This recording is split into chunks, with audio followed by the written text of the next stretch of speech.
Hola, ¿qué tal? Bienvenidos a las noticias en Hispanic News Network. Los saluda Alan Rivera. Revisemos los titulares de hoy, lunes 31 de octubre de 2011. Una prematura nevada azota el noreste del país. Hay al menos 12 muertos y millones sin fluido eléctrico. Mientras tanto, los indignados anti-Wall Street están decididos a resistir pese a las bajas temperaturas.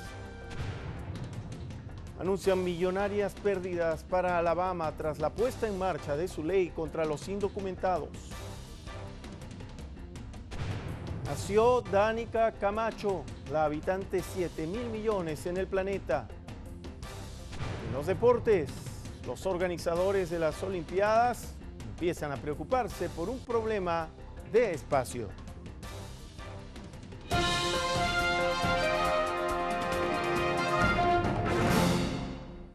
Continuando con su política para evitar pasar por el Congreso, para poner en ejecución sus políticas, hoy el presidente Barack Obama ordenó a la Administración de Alimentos y Medicinas tomar medidas para disminuir la escasez de algunos fármacos, aduciendo que contribuirá a frenar un problema en ciernes que pone a los pacientes en riesgo y que posibilita la manipulación de precios. Obama firmó la orden ejecutiva que instruye a la FDA a actuar en 3 terrenos.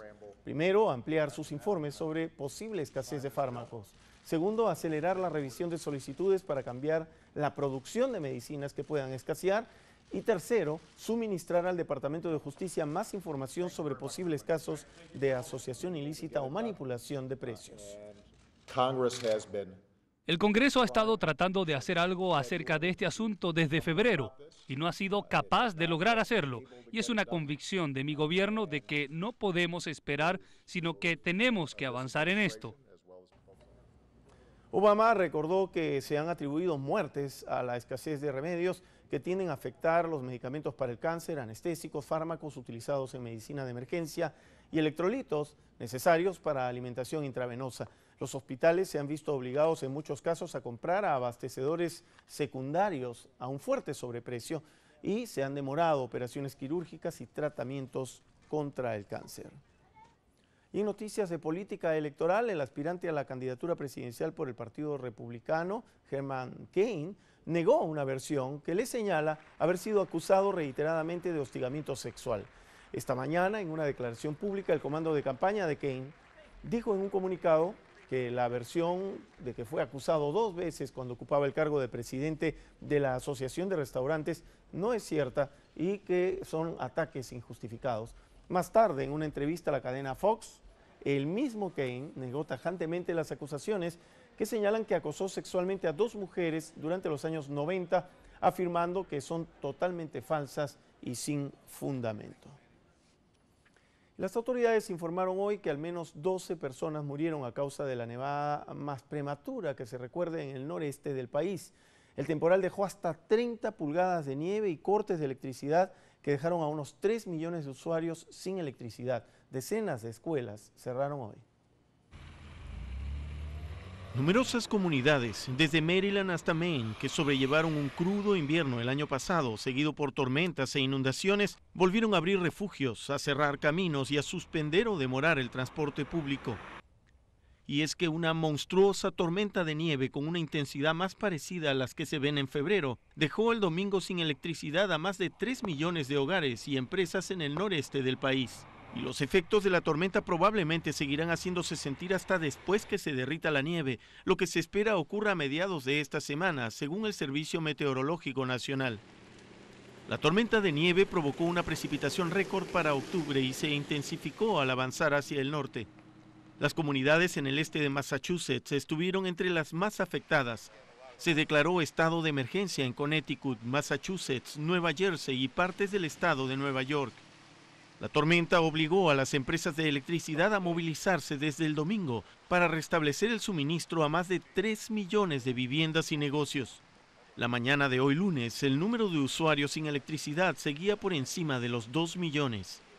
Pero las autoridades en algunos estados advirtieron que podrían tardar días en restablecer el servicio, aunque trajeron cuadrillas de trabajadores desde Michigan y Canadá.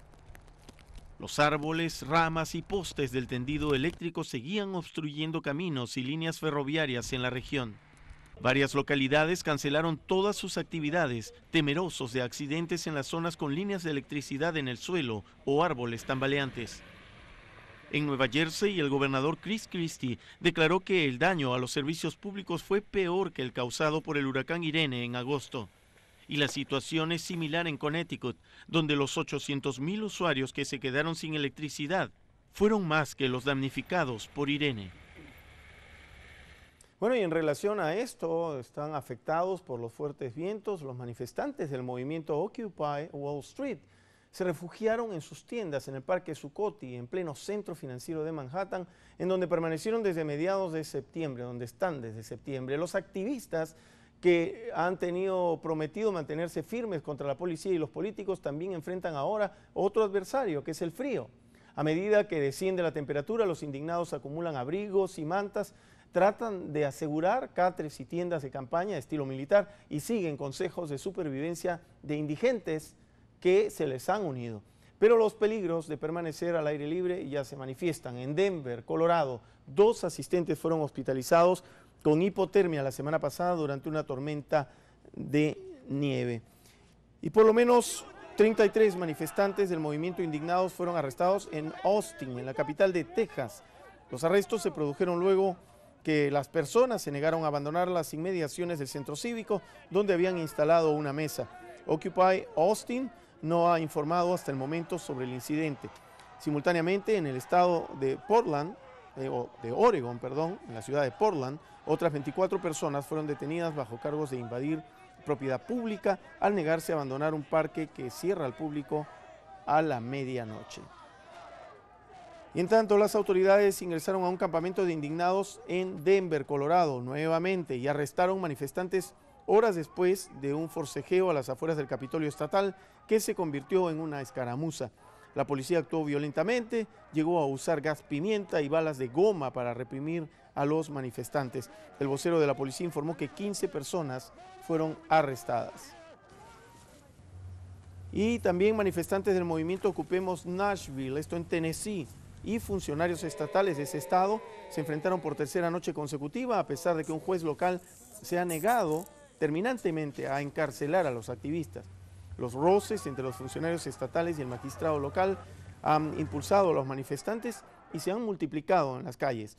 Entre 50 y 75 personas se quedaron después del toque de queda que comenzó a las 10 de la noche y se extiende hasta las 6 de la mañana. La policía no se presentó de inmediato y en noches anteriores el desafío de los indignados terminó en arrestos.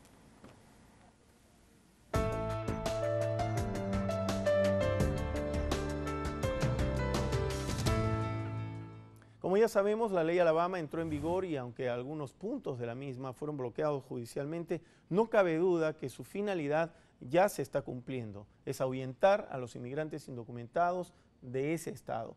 Aunque paralelamente el costo económico sea muy alto, como veremos en el siguiente informe.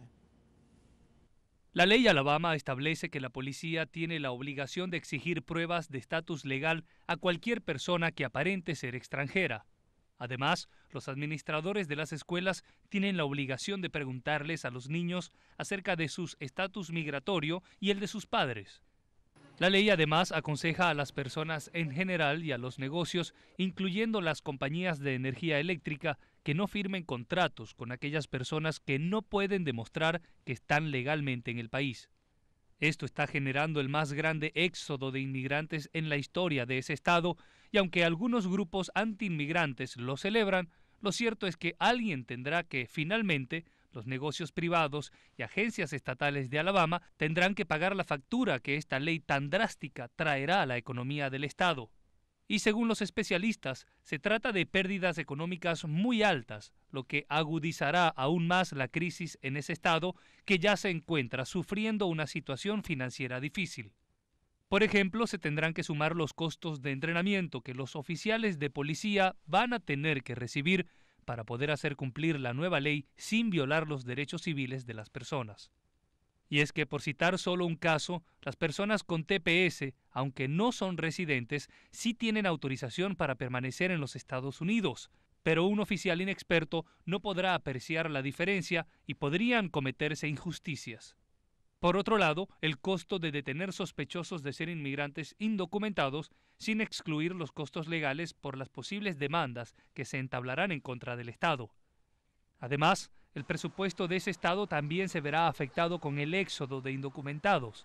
Aunque solo son el 2,5% de la población, es decir, unas 120.000 personas, ellos contribuyen con casi 130 millones de dólares en impuestos locales y estatales, y se calcula que su actividad económica total bordea los 2.600 millones de dólares en Alabama. Estamos hablando de miles de millones de dólares por esa ley que pierde el estado de Alabama. Nos vamos a una pausa, pero volvemos enseguida con más. Un ex guerrillero fue electo como alcalde de una de las ciudades más importantes de Latinoamérica. Además, Anonymous amenaza a los Zetas con revelar los nombres de sus aliados. Y también ya somos 7.000 millones en el planeta Tierra tras el nacimiento de una robusta bebé. Lo dejamos con las temperaturas para esta noche y el día de mañana martes a lo largo y ancho de la nación.